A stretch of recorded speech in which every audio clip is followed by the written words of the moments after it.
행복한 사랑의 셀 이승민 집사입니다.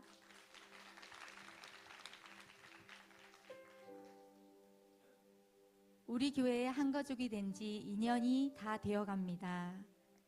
제자학교를 수료하고 제자대학 1학기 훈련을 앞두었을 때 제 마음에는 기대보다 걱정이 더 컸습니다.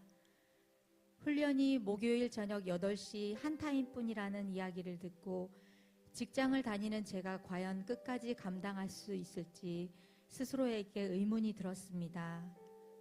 우리 교회를 만나기 전 신앙생활을 하면서는 이렇게까지 훈련에 임해본 경험이 없었기에 나는 못할 것 같아 라는 생각이 먼저 앞서서 시작도 하기 전에 마음이 무거워졌습니다.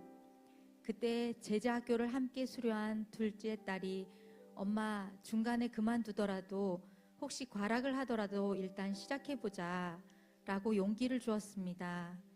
그 말에 힘을 얻어 제자대학 1학기를 시작하게 되었습니다. 사실 마음 한편에는 목사님께 훈련받고 싶은 갈망이 있었지만 훈련 후기에 대한 부담과 두려움도 함께 있었습니다. 하지만 딸과 함께 한다는 기쁨으로 마음을 다시 다잡고 첫걸음을 내딛었습니다. 훈련 첫 강의를 듣는 순간 그런 걱정들은 자연스럽게 사라졌습니다. 강의 내내 한 가지라도 더 가르쳐주고자 하시는 담임 목사님의 열정이 고스란히 느껴졌고 이 훈련을 받고 있다는 사실 자체가 큰 기쁨과 감사로 다가왔습니다. 그렇게 훈련을 받아가는 하루하루가 너무 즐겁고 은혜로운 시간으로 채워졌으며 시간이 어떻게 지나가는지 모를 만큼 빠르게 흘러갔습니다. 훈련이 이어갈수록 제 삶에도 변화가 나타나기 시작했습니다. 하나님 앞에서 더 성실하게 과제를 감당하려는 마음이 생겼고 직장인은 새벽 기도는 어렵다라는 생각이던 저의 고정관념이 깨지기 시작했습니다. 주중에 열심히 근무하고 맞는 금요일 저녁은 쉬어야 하는 시간이라는 여겼던 제가 이제는 금요 기도를 사모하며 당연하게 참석하는 사람이 되었습니다. 기도 시간에는 목이 쉬도록 부르짖으며 방언으로 기도하게 되었고 강단 기도 시간이 짧게 느껴질 만큼 하나님과 기도로 만나는 시간이 깊어져 갔습니다. 어린이집 교사로 계속해서 목을 써야 하는 직업인 터라 목소리 부분에 좀 예민했던 저였는데 어느 날은 오히려 강단 기도회를 하다가 쉬어버린 목소리를 보며 너무 행복하고 기뻐하고 있는 제 모습이 낯설면서도 감사했습니다. 훈련 중 5, 6주 차에는 개인적인 직업교육 일정으로 훈련이 참석이 어려운 상황도 있었습니다. 그러나 교육을 받는 중에도 제자대학 1학기 훈련을 포기하고 싶지 않은 마음이 더 커져 때로는 교육시간 중간에 나와 1학기 훈련의 자리를 지키려 뛰어가기도 했습니다. 예전의 저라면 상상할 수 없는 선택이었지만 그만큼 훈련의 자리가 제게 소중해졌습니다. 훈련이 계속될수록 하나님과 우리 교회에 쓰임받는 일꾼이 되고 싶은 마음이 점점 커졌습니다. 셀 가족의 기도 요청을 들을 때마다 함께 기도하는 시간이 늘어났고 목사님을 위한 기도도 더욱 깊어졌습니다. 하나님 앞에서 하나님께서 제 안에 일하시는 것을 느끼며 단순한 참여자가 아닌 쓰임받는 일꾼으로 살아가고 싶다는 마음이 더욱 분명해졌습니다. 로드십이 바로 세워지기를 사모하며 교회에서 하는 어떤 모임이든 적극적으로 참여하려는 태도도 생겼습니다. 전교인 야외 예배에서는 기쁜 마음으로 스티로폼 박스를 들고 응원하며 섬겼고 여성셀 연합 예배에서는 처음 만난 조언과 함께 기쁨으로 참여하며 공동체 안에서 하나 되어 섬기는 기쁨을 경험했습니다.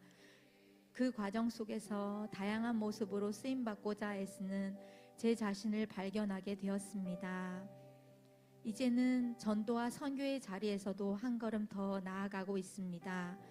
초청축제 초대장을 건네는 일도 예전에는 쭈삣거리며 제대로 건네지도 못했고, 이제는 담대하게 확신하며 전달할 수 있게 되었고, 하나님 나라를 위해 살아가는 삶에 대한 소망이 더욱 커졌습니다. 처음 2002만 세계 비전을 들었을 때는 솔직히 의심하는 마음도 있었지만, 이제는 그 비전을 함께 품고 같은 마음, 같은 뜻으로 열매 맺는 일꾼이 되기를 소망합니다. 얼마 전 선교사 파송 예배를 위해 부산으로 갔을 때, 그리고 아울리치를 다녀온 사람들의 간증을 들을 때 등 젊은 사람들만 하는 선교라 생각했던 것들이 이제는 나도 가서 밥이라도 해주고 싶은 마음이 올라오며, 어떤 모양으로든지 선교에 동참하고 싶은 마음, 도전해보고 싶은 마음으로 가득 차게 되었습니다. 그런 의미에서 우리 교회를 와서 처음으로 갖게 되는 이번 여름 필리핀 아울리치도 정말 기대가 됩니다. 사실 제자대학 1학기 훈련을 받기 전까지는 잘 몰랐습니다. 그냥 우리 교회에서 하는 훈련과 영혼 구원의 사역들이 그저 좀 빡빡하게 느껴졌을 뿐입니다. 그래서 그전 셀리더님이 매번 금요 기대회와 또 교회에서 하는 일들을 같이 해보자 권면해 줄 때는 저는 지금 너무 바쁘고 나중에 할 수 있을 때 해볼게요 하는 마음이 늘 거절하기 일쑤였습니다. 그러나 이번 훈련을 통해 제자가 무엇이고 비전이 무엇인지 하나하나 깨달아 가고 발견해 가면서 돌아보니 그때 함께 하고자 했던 것들이 어떤 의미였는지 이제야 조금씩 느껴지며, 늘 격려로 독려하며 이끌어주는 우리 교회 앞선 리더님들과 일꾼들에게 참 고맙고 멋지다라는 생각을 하게 되었습니다. 그리고 그렇게 살 수 있도록 가르쳐 주시고 훈련하여 주는 우리 교회를 만난 것이 참 감사하게 느껴집니다. 나로 하나님의 뜻을 따라 기쁨으로 너희에게 나아가 너희와 함께 편히 쉬게 하라. 로마서 15장 32절 말씀. 아멘. 훈련이 있고 성장이 있는 건강한 우리 교회를 만나게 하셨으니 이제 저도 하나님의 뜻을 따라 기쁨으로 쓰임받는 일꾼이 되기를 소망하며 계속하여 비전을 함께 이루도록 애쓸 것입니다. 사랑하는 담임 목사님께서 저희 가정을 신방 오셨을 때 집사님이 우리 교회에 온 것은 저의 기도 응답입니다 라고 하셨던 그 말씀이 제 마음에 깊이 남아 있습니다. 그 말씀처럼 목사님의 기도 응답에 합당한 일꾼으로 살아가기 위해 더욱 힘쓰겠습니다. 목사님께 훈련받을 수 있음이 저에게 큰 기쁨이고 은혜입니다. 사랑하는 나의 하나님, 저를 너무나 사랑하셔서 50이 넘은 나이에 교회의 문턱만 맴돌던 저를 부르시고 이제는 부르짖어 기도하는 자리로 이끄시니 감사합니다. 일꾼을 꿈꾸게 하시고 다양한 모습으로 사용해 주시는 은혜에 감사합니다. 앞으로 하나님이 기뻐하시는 일꾼으로 하나님의 마음을 시원하게 하는 자녀로 살아가길 소망하며 늘 예배의 자리에서 하나님을 향해 나아가는 삶이 되겠습니다. 방관자에서 쓰임받는 일꾼으로 꿈꾸게 하신 사랑하는 나의 하나님께 모든 영광 올려드립니다.